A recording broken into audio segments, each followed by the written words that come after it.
मेरे प्रिय भाई और बहनों, आज इंसान पहले से ज्यादा कुछ परेशान है, दुखी है, हैरान है, परेशानियों से घिरा हुआ है। पहले लोगों के पास इतनी सुविधाएं नहीं हुआ करती थी, इतना संसाधन नहीं था, लोगों के पास धन नहीं था, सुविधाएं नहीं थी, लेकिन लोगों में एक प्रकार की खुशी थी, आत्मसंतुष्टि थी, शांति थी, आपसी प्रेम था। आज जब इंसान ने तरक्की की है, सुविधाएं बढ़ी हैं, ज्ञान के माध्यम बढ़े हैं, मनुष्य की बुद्धि विकसित होती जा रही है, पुराने जमाने की बातें छूट गई हैं पीछे और सुविधाओं को मनुष्य भोग कर रहा है। धन मनुष्य के हाथ में ज्यादा आने लगा, मनोरंजन के माध्यम बढ़ गए हैं। इसके बावजूद आज मनुष्य पहले से कई गुना ज्यादा दुखी और परेशान और हैरान नजर आ रहा है। और जब दुख आ जाता है जीवन में, परेशानी आ जाती है, समस्याएं आ जाती हैं, तो मनुष्य को क्या हो जाता है? मनुष्य अंधा बन जाता है। दुख मनुष्य को अंधा बना देता है और अंधा होने के बाद वो परेशान होता है, वो दुर्बल हो जाता है। छोटा सा उदाहरण लीजिए, कोई अंधा व्यक्ति है, उससे कोई भी कुछ भी कह सकता है, वो उस पर विश्वास करेगा। कोई कहेगा तुम्हारे पीछे शेर आ रहा है, भागो, तो वो भागेगा। कोई कहेगा तुम्हारे चारों ओर जंगली जानवर खड़े हैं, तो वो घबरा जाएगा। दुख में इंसान अंधा बन जाता है और अंधा होने के बाद वो कुछ भी करने को तैयार हो जाता है, ना जाने कहां कहां चला जाता है। तांत्रिकों के पास चला जाता है, ओझा सोखों के पास चला जाता है और ना जाने कहां कहां चला जाता है और इंसान का नाजायज फायदा उठाया जाता है। इंसान को भटकाया जाता है, वो फंसाया जाता है, बाधा जाता है। 2000 वर्ष पहले लोगों की स्थिति कुछ इस प्रकार थी, वे परेशान थे।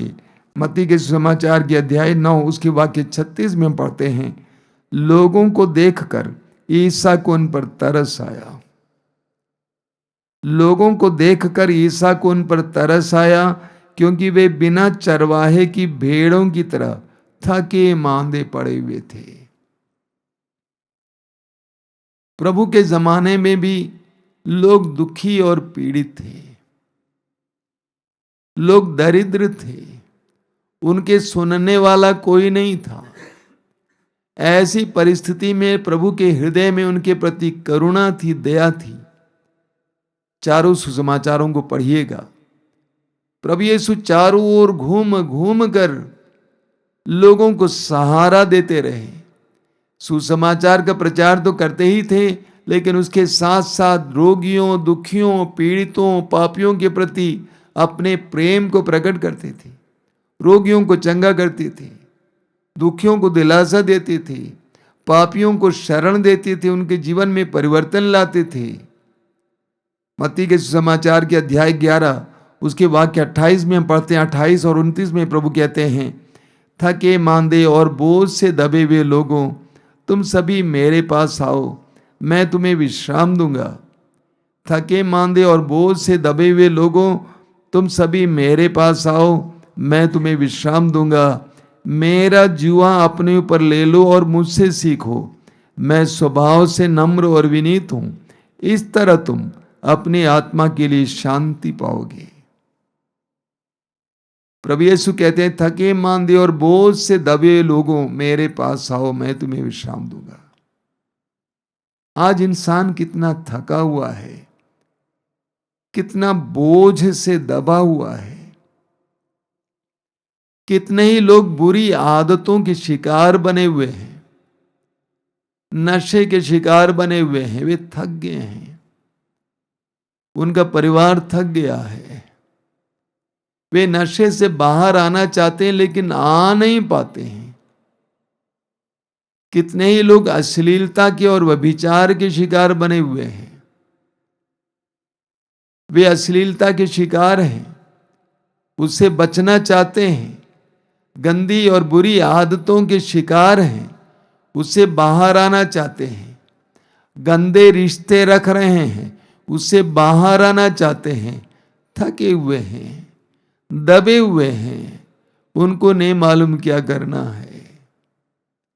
अन्य कई बुरी आदतों के कारण कितने ही लोग थके हुए हैं। कोई भी इंसान जानबूझकर बुराई करना नहीं चाहता है, वो अच्छाई करना चाहता है, लेकिन वो बंधन में है, वो फंसा हुआ है। कितने ही लोग दुष्ट आत्माओं के वश में हैं। हमारे आश्रम में कितने ही लोग आते हैं जो दुष्ट आत्माओं के वश में हैं, ना चाहते हुए भी ना जाने कैसा कैसा व्यवहार करते हैं, अलग अलग प्रकार की दुष्ट आत्माओं के वश में हैं। कितने लोग आर्थिक समस्याओं से ग्रस्त हैं, परिवार में तंगी है, कितना भी परिश्रम करें कुछ नहीं होता, तरक्की नहीं होती है। बेरोजगार हैं, काम नहीं है, कर्ज से दबे हुए हैं। किसी कारणवश कर्ज लिया जाता है, रोग के कारण या अन्य कारणवश अब कर्ज वापस देने के लिए उनके पास पैसा नहीं है, कर्ज से दबे हुए हैं। कितने लोग रोग से परेशान है, थके हुए हैं। सारे वैद्यों ने, डॉक्टरों ने त्याग दिया। डॉक्टरों का कहना कुछ नहीं किया जा सकता है। कितने परिवार में श्राप है, एक के बाद एक व्यक्ति बीमार पड़ जाता है। मैंने देखा कि कई परिवारों में एक के बाद एक मानसिक रोगी होते हैं। कितने लोग ऐसे परेशान हैं, कितने लोगों के परिवार में विपत्ति पर विपत्ति आ जाती है। एक मर गया, फिर दूसरा मर गया, कोई गिर गया, विपत्ति पर विपत्ति आ जाते हैं। कितने लोग अपने जीवन में विफलताओं का सामना करते हुए थक जाते हैं। कितने लड़के पढ़ने के बाद परीक्षा लिख लिख कर थक जाते हैं, फेल हो जाते हैं। परिश्रम करने के बावजूद कुछ नहीं होता है। पढ़ लिखने के बाद नौकरी ढूंढ ढूंढ कर थक गए हैं। बेरोजगार घूम फिर रहे हैं रिज्यूम लेकर। कितने लोगों के मन में अशांति है, तनाव है, ढंग से सो नहीं पाते हैं। परिवार में कलह, अशांति है, लोग थके हुए हैं। प्रभु यीशु कहते हैं मेरे पास आओ, मेरे पास आओ। इस्यास नबी के ग्रंथ के अध्याय 55 में बहुत सुंदर वचन है। इस्यास अध्याय 55 में प्रभु कहते हैं, इस्यास अध्याय 55 प्रभु कहते हैं कि जो भोजन नहीं है उसके लिए तुम लोग अपना रुपया क्यों खर्च करते हो? जो तृप्ति नहीं दे सकता उसके लिए परिश्रम क्यों करते हो? तुम सब जो प्यासे हो पानी के पास चले आओ। यदि तुम्हारे पास रुपया नहीं है तो भी आओ, मुफ्त में अन्न खरीद कर खाओ। प्रभु कहते हैं तुम जो प्यासे हो, दुखी हो, पीड़ित हो, पानी के पास चले आओ। जो तुम्हें तृप्ति नहीं दे सकता उसके पास क्यों चले जाते हो? जो तुम्हें छुटकारा नहीं दे सकता उसके पास क्यों चले जाते हो? वाक्य 3 में लिखा हुआ, कान लगाकर सुनो और मेरे पास आओ, मेरी बात पर ध्यान दो और तुम्हारी आत्मा को जीवन प्राप्त होगा। तो प्रभु कहते हैं मेरे पास आओ। संसार में लोग उपाय ढूंढते हैं, संसार में लोग राहत ढूंढते हैं, लेकिन प्रभु यीशु हमें राहत देने नहीं आए। प्रभु यीशु हमें स्वतंत्र करने के लिए आए हैं। यूहन्ना के सुसमाचार के अध्याय 8 उसके वाक्य 36 में प्रभु यीशु स्वयं कहते हैं, प्रभु क्या कहते हैं? यदि तू पुत्र तुम्हें स्वतंत्र करेगा तुम सचमुच स्वतंत्र हो जाओगे। यीशु हमें राहत देने नहीं आए बल्कि स्वतंत्र करने आए हैं। प्रभु कहते हैं यदि पुत्र तुम्हें स्वतंत्र करेगा तो तुम सचमुच स्वतंत्र बन जाओगे। यीशु हमें स्वतंत्र करने के लिए आए हैं। इस्यास नबी के ग्रंथ के अध्याय 35 में प्रभु का वचन कहता है, इस्यास अध्याय 35 उसके वाक्य 3 से 6 तक बहुत सुंदर वचन है। प्रभु का वचन कहता है, थके मांदे हाथों को शक्ति दो, निर्बल पैरों को सुदृढ़ बना दो, घबराए हुए लोगों से कहो ढारस रखो, डरो मत, देखो तुम्हारा ईश्वर आ रहा है। प्रभु यीशु के बारे में उनके आने से पहले करीब 600 साल पहले ये भविष्यवाणी हुई थी और यीशु इसी के लिए आए थे, थके मांदे हाथों को शक्ति देने के लिए, निर्बल पैरों को सुदृढ़ बनाने के लिए, घबराए हुए लोगों से कहने के लिए ढारस रखो मत डरो। यीशु इसी के लिए आए हैं। हम इस्यास नबी के ग्रंथ के अध्याय 65 उसके वाक्य 17 और 18 में पढ़ते हैं। ये प्रभु के आगमन से करीब 600 साल पहले की भविष्यवाणी है। वहां पे क्या लिखा हुआ है, मैं एक नए आकाश और एक नई पृथ्वी की सृष्टि करूंगा। मैं एक नए आकाश और एक नई पृथ्वी की सृष्टि करूंगा, पुरानी बातें भुला दी जाएंगी, उन्हें कोई याद नहीं करेगा। हजारों लोगों के जीवन में मैं यही देखता हूं। प्रभु ने उनके जीवन में एक नए आकाश और एक नई पृथ्वी की सृष्टि की। आगे प्रभु कहते हैं, मेरी सृष्टि में सदा आनंद और उल्लास रहेगा, मैं यरूशलेम को आनंदित और उसकी प्रजा को उल्लसित करूंगा। इसी बात को प्रकाशना ग्रंथ के अध्याय 21 उसके वाक्य 5 में प्रभु यीशु दोहराते हैं। प्रभु कहते हैं, मैं सब कुछ नया बना देता हूं। I make all things new. Yeshu सब कुछ नया बनाने के लिए इस संसार में आए थे। हमें राहत देने के लिए नहीं आए थे, हमें स्वतंत्र करने के लिए आए थे। प्रभु यीशु के आगमन से कई वर्ष पहले एजेकियल नबी ने क्या भविष्यवाणी की। एजेकियल अध्याय 34 उसके वाक्य 12 और 16 को मैं आपके लिए पढ़ के सुनाना चाहता हूं। वहां पे क्या लिखा हुआ है, प्रभु कहते हैं, भेड़ों के भटक जाने पर जिस तरह गड़ेरिया उनका पता लगाने जाता है, उसी तरह मैं अपनी भेड़ें खोजने जाऊंगा। कोहरे और अंधेरे में जहां कहीं वे तितर बितर हो गई हैं, मैं उन्हें वहां से छुड़ा लाऊंगा। वास्तव में प्रभु यीशु ने यही किया।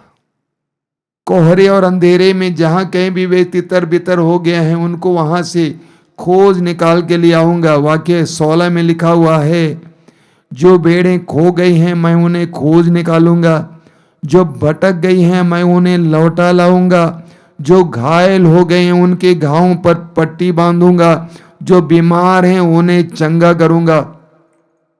2000 वर्ष पहले यीशु ने यह करके दिखाया। लूकस के सुसमाचार के अध्याय 19 वाक्य 10 में हम पढ़ते हैं, प्रभु यीशु कहते हैं, मानव पुत्र जो खो गया था उसे ढूंढने और बचाने आया है। यीशु ढूंढने और बचाने आए। सुसमाचारों को अच्छे से पढ़िएगा, आपको लगेगा कि प्रभु यीशु किसी एक व्यक्ति के तलाश में थे, और जब वो मिल जाता था, मिल जाती थी, प्रभु के अंदर कितना आनंद था। प्रभु यीशु जेरिको नगर से जा रहे थे, भीड़ की आवाज हो रही थी, लेकिन उनके कान एक व्यक्ति की आवाज को सुनते हैं।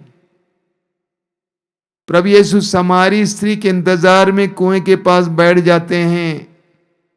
ऐसा लगता था कि प्रभु एक व्यक्ति की खोज में है, जो खो गए हैं उनकी खोज में है। और सचमुच ऐसा ही था, ऐसा ही प्रभु ने किया भी। नबियों में जो लिखा गया, नबियों ने जो लिखा है उसको प्रभु ने अपने जीवन में पूरा किया। सुसमाचारों में हम पढ़ेंगे कि वे पूरा हुए यीशु के समय में। तो हम पीड़ा में हैं, दर्द में हैं, हम अलग अलग प्रकार की परेशानियों में हैं, तो हमें क्या करना चाहिए? हमें ईश्वर के पास जाना चाहिए, अन्यत्र नहीं जाना चाहिए, भटकना नहीं चाहिए। भटकाने वाले और आपसे लाभ उठाने वाले ढेर सारे मिलेंगे, उपाय देने वाले, कमाने वाले ढेर सारे मिलेंगे। आपको उनके पास नहीं जाना है, बल्कि आपको ईश्वर के पास जाना है। राजाओं के दूसरे ग्रंथ के अध्याय 19 में एक बहुत सुंदर उदाहरण है। यूदा के राजा का नाम था हेzeकिया। और हेzeकिया ईश्वर पर निर्भर राजा था। वो यूदा का राजा था और वो ईश्वर पर निर्भर रहता था, ईश्वर पर भरोसा रखता था, ईश्वर की आज्ञाओं का पालन करता था। अब असूर देश का राजा यूदा पर आक्रमण करने के लिए आता है और दूर से ही राजा हेzeकिया को संदेश भेजता है कि संधि बना लो, वरना हम तुम पर आक्रमण करेंगे और पूरे यूदा को अपने अधीन कर लेंगे। आप उस अध्याय में पढ़ेंगे राजा को ये पत्र मिला, ये डरावना पत्र मिला। पत्र को पढ़ने के बाद राजा ने क्या किया? राजा पत्र को लेकर मंदिर चला जाता है और मंदिर के वेदी पर रख देता है। उस पत्र को लेकर मंदिर चला जाता है और मंदिर के वेदी पर रखता है और ईश्वर के सामने दुआ करता है, प्रार्थना करता है। उस अध्याय के अंत तक आप पढ़ेंगे कि ईश्वर एक चमत्कार करता है। ईश्वर के दूत जाकर असूर के राजा के सैनिकों के डेरे पर आक्रमण करता है और उनमें से कईयों को मार डालता है। जीवन में परेशानी आने पर हमें क्या करना चाहिए? प्रभु यीशु कहते हैं कि मेरे पास आओ। सुसमाचारों को आप पढ़ेंगे तो आप देखेंगे बहुत सारे लोग यीशु के पास गए। मार्कुस अध्याय 5 में हमें पढ़ने को मिलता है जायरूस नामक एक अधिकारी के बारे में। उसकी बेटी मरने पर थी और उसने यीशु के बारे में सुना था और यीशु की खोज में निकल पड़ता है, यीशु के पास आता है। बहुत सारे लोग यीशु के साथ थे। उन सब के सामने, यीशु के सामने वो दंडवत करता है और कहता है कि आप आइए, मेरी बेटी मरने वाली है, आकर हाथ रखिए और जी जाएगी। यीशु के पास जाना। उसी अध्याय में एक दूसरी नारी के बारे में पढ़ते हैं। वहां पे लिखा हुआ है वो 12 वर्षों से रक्तस्राव से पीड़ित थी। कोई भी वैद्य उसको चंगा नहीं कर पाता था। वैद्य पर वैद्य बदलने से उसकी स्थिति और खराब होती जा रही थी। वो यीशु के पास आ जाती है विश्वास के साथ कि यीशु के कपड़े को छू लूंगी, मैं चंगी हो जाऊंगी। यीशु के पास आए। लूकस के समाचार के अध्याय 7 में हम एक नारी के बारे में पढ़ते हैं। वो नारी पाप में डूबी हुई थी, बदनाम थी, शहर की बदनाम नारी थी। वो पाप के उस बोझ से दबी हुई थी। वो नारी यीशु के पास आती है। यीशु एक धनी व्यक्ति के यहां भोजन पर बैठे हुए थे जिसका नाम था सिमेओन, और वो आती है और आंसू बहा बहा कर अपने पापों के बोझ को प्रभु के सामने उतार दी है। वो स्वतंत्रता प्राप्त करती है। मत्ती के समाचार के अध्याय 15 को पढ़िए। एक अविश्वासी नारी, कनानी नारी, यहूदी नहीं थी, कनानी नारी, उसकी बेटी बीमार पड़ी थी, उसको अबदूत तंग कर रहा था। वो यीशु के पास दौड़ कर आती है। हालांकि यीशु ने उसका तिरस्कार जैसा किया, उसकी अनसुनी कर दी, तब भी वो नारी यीशु को छोड़ती नहीं है जब तक कि यीशु ने उसकी प्रार्थना को नहीं सुना। यीशु के पास आइए। मत्ती के समाचार के अध्याय 8 में हम पढ़ते हैं एक कोढ़ी के बारे में जो यीशु के पास आता है और कहता है कि आप चाहे मुझे शुद्ध कर सकते हैं। लूकास अध्याय 17 में हम पढ़ते हैं 10 कोढ़ियों के बारे में जो यीशु के करीब आते हैं और दूर खड़े होकर कहते हैं कि हे यीशु गुरुवर, हम पर दया कीजिए। और यीशु ने उन सबको चंगा किया, शुद्ध किया। परेशानियों में, दुख में यीशु के पास आइए। लूकास के सुसमाचार के अध्याय 18 में उस अंधे भिखारी के बारे में हम पढ़ते हैं जो यरीको नगर के सड़क के किनारे बैठकर भीख मांगा करता था। वो यीशु के पास आता है और कहता है मुझ पर दया कीजिए। यीशु ने पूछा क्या चाहते हो कि मैं तुम्हारे लिए करूं? उसने कहा मैं फिर देखना चाहता हूं। प्रभु ने कहा तुम्हारे विश्वास ने तुम्हारा उद्धार किया, वो चंगा हो जाता है। तो सुसमाचारों में हम पढ़ते हैं कि बहुत सारे लोग यीशु के पास आते थे। मैंने कुछ उदाहरण आपके सामने रखा है। दुख और पीड़ाओं में हमें क्या करना चाहिए? यीशु के पास आएं। इस आश्रम में पिछले कई वर्षों से मैं रह रहा हूं। सैकड़ों हजारों लोग जो दुख और पीड़ाओं में थे यीशु के पास आए, और यीशु ने उनके जीवन में क्या किया इसका कोई अंदाज नहीं है। यीशु ने उनसे पैसा नहीं मांगा, कुछ नहीं मांगा, बस कहा कि मेरे पास आओ और विश्वास करो। सवाल ये खड़ा होता है, प्रभु कहते हैं मेरे पास आओ, कैसे प्रभु के पास जाएं? इब्रानियों के पत्र के अध्याय 4 वाक्य 16 में संत पौलुस कहते हैं, इब्रानी अध्याय 4 वाक्य 16, पौलुस कहते हैं हम भरोसे के साथ अनुग्रह के सिंहासन के पास जाएं। कैसे जाएं? भरोसे के साथ अनुग्रह के सिंहासन के पास जाएं, जिससे हमें दया मिले और वो कृपा मिले जो हमारी आवश्यकताओं में हमारी सहायता करें। पौलुस कहते हैं कि भरोसे के साथ अनुग्रह के सिंहासन के पास जाएं। अभी मैंने आपसे उन लोगों के बारे में कहा जो यीशु के पास आए अपने तकलीफ और अपनी पीड़ा में। वे कैसे आए थे सोचिए, भरोसे के साथ आए थे। जायरूस भरोसे के साथ आया था, यह कहकर कि आप मेरी बेटी पर हाथ रखेंगे और जी जाएगी, चंगी हो जाएगी। वो नारी भरोसे के साथ आई थी जिसने कहा कि यीशु के कपड़े के पल्ले को छू लूंगी, मैं चंगी हो जाऊंगी। वो कोढ़ी भरोसे के साथ आया था, उसने कहा कि आप मुझे शुद्ध कर सकते हैं। वो अंधा भिखारी भरोसे के साथ आया था यह कहकर कि मैं फिर देखना चाहता हूं। तो संत पौलुस कहते हैं कि हम भरोसे के साथ अनुग्रह के सिंहासन के पास जाएं। यीशु आज हर एक व्यक्ति को बुलाते हैं। मैं देखता हूं रोज आश्रम में नए नए लोग आते हैं, अलग अलग जगह से नए नए लोग आते हैं। उनकी कहानियां सुनने को नहीं मिलती हैं क्योंकि मैं लोगों को अपने पास आने के लिए अनुमति कम देता हूं, लेकिन उनकी कहानियां बहुत अजीब हैं। वे कहते हैं यीशु के पास आने के बाद यीशु ने उनकी जिंदगी में क्या किया। आगे प्रभु कहते हैं थके मांदे और बोझ से दबे लोगों तुम सबके सब मेरे पास आओ, मैं तुम्हें विश्राम दूंगा। कैसे विश्राम देंगे? प्रभु कहते हैं मेरा जुआ अपने ऊपर ले लो और मुझसे सीखो। विश्राम पाने का यही मार्ग है। प्रभु ने हमारे लिए बिस्तर नहीं बनाया है कि हम जाके सो जाएंगे। प्रभु कहते हैं विश्राम पाने का मार्ग क्या है? मेरा जुआ अपने ऊपर ले लो। ये प्रभु का जुआ क्या है? प्रभु की शिक्षाएं, प्रभु की बातें, प्रभु का उपदेश, प्रभु का मार्ग। प्रभु कहते हैं मेरी शिक्षाओं को सुनो, उन पर भरोसा रखो, उनका पालन करो। योहन के सुसमाचार के अध्याय 15 वाक्य 11 में प्रभु कहते हैं मैंने तुमसे ये सारी बातें कही जिससे मेरा आनंद तुम में हो और तुम्हारा आनंद परिपूर्ण हो।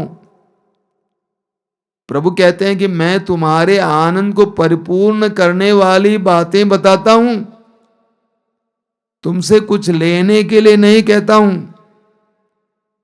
विधिवरण ग्रंथ अध्याय 32 वाक्य 47 प्रभु का वचन कहता है ये तुम्हारे लिए निरे शब्द नहीं है बल्कि इन पर तुम्हारा जीवन निर्भर है।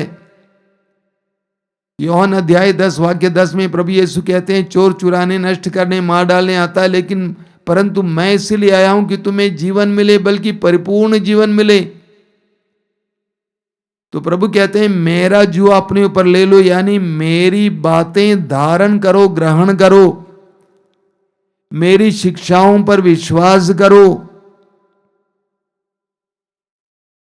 आगे प्रभु कहते हैं और मुझसे सीखो,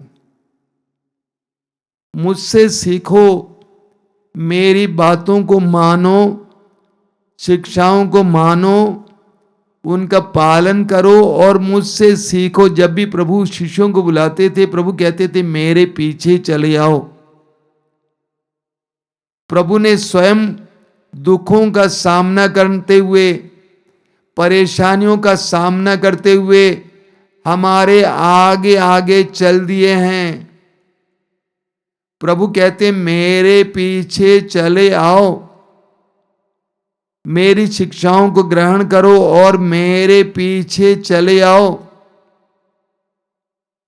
मुझसे सीखो, मैं प्रतिदिन तुझे सिखाऊंगा। ऐसी परिस्थिति में तुझे क्या करना मैं बताऊंगा।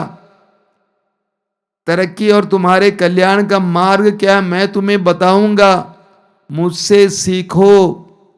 और प्रभु कहते हैं इस प्रकार तुम शांति प्राप्त करोगे। प्रभु की शांति कुछ समय की शांति नहीं है, अल्पकालीन शांति नहीं है। प्रभु की शांति शाश्वत शांति है, मिटने वाली शांति नहीं है, वो शाश्वत शांति है, अनंत शांति है। प्रभु ने मुझे एक सुंदर अवसर दिया है, मैं क्या कहूंगा, 31 वर्षों से इसी आश्रम में रहकर लोगों की आध्यात्मिक उत्थान के लिए या उन्नति के लिए प्रयत्न कर रहा हूं। इन 31 वर्षों में मैंने देखा है कैसे हजारों लोग यीशु के पास आए, यीशु के वचनों को सुने, उनको धारण किए और उन्होंने वास्तव में सच्ची और शाश्वत शांति पाए हैं। राहत नहीं, शाश्वत शांति पाए हैं। यही कारण है, मैं आपको बताना चाहता हूं, संसार भर में जहां कहीं भी यीशु के शिष्य सताए जाते हैं, वे मरने के लिए तैयार हो जाते हैं, क्योंकि उन्होंने जो पाया है वो संसार उन्हें दे नहीं सकता है। और प्रभु ने स्वयं कहा कि मेरी शांति संसार की शांति नहीं है, जो शांति मैं तुम्हें दूंगा वो संसार नहीं दे सकता है, संसार की चीजें नहीं दे सकती हैं, धन नहीं दे सकता, पद नहीं दे सकता, अधिकार नहीं दे सकता है। यीशु जो शांति देते हैं वो अनोखी चीज है, उसकी किसी चीज से तुलना है ही नहीं। विश्वासियों के साथ आदान प्रदान होते समय, करते समय मुझे इस बात का एहसास होता है कि यीशु किस प्रकार का विश्राम हमें दे सकते हैं। मेरे प्रिय भाई और बहनों, हमारा ये जीवन दुख पीड़ाओं से भरा हुआ है। कोई भी इंसान नहीं है जिसके जीवन में कोई ना कोई दुख और पीड़ाएं नहीं आती हैं। ऐसे अवसरों में हमें क्या करना चाहिए, 2000 वर्ष पहले प्रभु ने हमें बताया है। प्रभु ने कहा मेरे पास आओ। चर्च जाना काफी नहीं है, प्रार्थना करना काफी नहीं है, मोमबत्ती जलाना काफी नहीं, अगरबत्ती जलाना काफी नहीं है। प्रभु कहते हैं मेरे पास आओ। यहीं पर मैं देखता हूं कि बहुत सारे लोग, विश्वासी लोग पिट जाते हैं, यीशु के पास नहीं जाते हैं। प्रार्थना में, विश्वास में, वचन के ज्ञान और विश्वास में पास नहीं जाते हैं। पास जाइए, आप देखेंगे प्रभु यीशु आपको सिखाएंगे, प्रभु आपको शाश्वत शांति देंगे। आइए हम प्रार्थना करें। प्रभु धन्यवाद देते हैं इन पवित्र क्षणों के लिए, तेरी प्रेरणाओं के लिए धन्यवाद देते हैं। अपने आप को तेरे हाथ में समर्पित करते हैं, हमारी समस्याओं को तेरे हाथ में समर्पित करते हैं। 2000 वर्ष पहले तूने आह्वान किया, तूने आवाज दी, ए थके मांदे बोझ से दबे लोगों, तुम सब मेरे पास आओ, मैं तुम्हें विश्राम दूंगा। कोई सुन रहा है? प्रभु तेरी आवाज को सुनने के लिए और तेरे करीब आने के लिए कृपा दीजिए। प्रभु यीशु समय मेरे भाई बहनों के लिए प्रार्थना करता हूं, विश्वास का वरदान दीजिए, तेरी इस वाणी पर विश्वास करने की कृपा दीजिए, तेरे पास आने की कृपा दीजिए, तुझसे जुड़ने की कृपा दीजिए, तेरी शिक्षाओं को अपने कंधे पर धारण करने की कृपा दीजिए। हमारी इस प्रार्थना को ग्रहण कर, आमीन।